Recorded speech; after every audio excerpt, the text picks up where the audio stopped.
Myself Saujanya G and I'm studying in first year BCA in ICCA College Davangere. My topic is block diagram of computer. Now I will show a diagram of block diagram. In that storage unit, input unit, output unit, control unit, arithmetic and logical unit, secondary storage, primary storage. Now I will explain about input unit. The data and instruction are inputted into the computer using keyboard, which is one of the most commonly used input device. Next point is other commonly used input device are mouse, magnetic tape. Next topic is storage unit.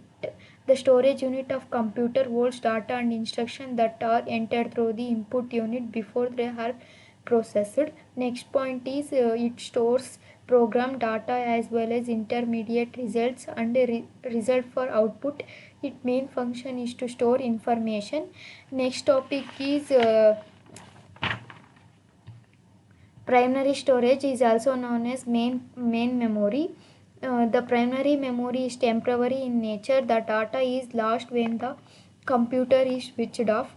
Primary storage has limited storage capacity because it is very expensive and generally made up of semiconductor devices. Next is secondary storage. Secondary storage is also known as auxiliary memory. It is used like an archive. It stores operating system, data files, compiler, assemblers, application programs. Next point is the program and data, if needed by central processing unit, are first transferred from the secondary memory to main memory. The results are also stored in secondary memory to main memory. Next is control unit. It controls all other units in a computer. Next point is the control unit instructs the input unit ways to store the data after receiving from user. It contains the flow of data and instruction from the storage unit to arithmetic logic unit. It does not perform any actual processing of data. Next is arithmetic and logic unit.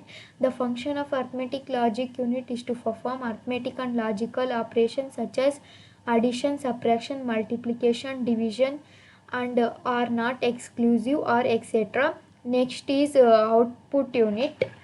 An output unit perform the receive operation of that an input unit. As computers work with binary code, the result produced is also in binary form. Next point is, so before applying result to the outside world, it must be converted to human acceptable from, so it's apply information obtained from processing to outside world. Units called output interface accomplish this task. Thank you, one and all.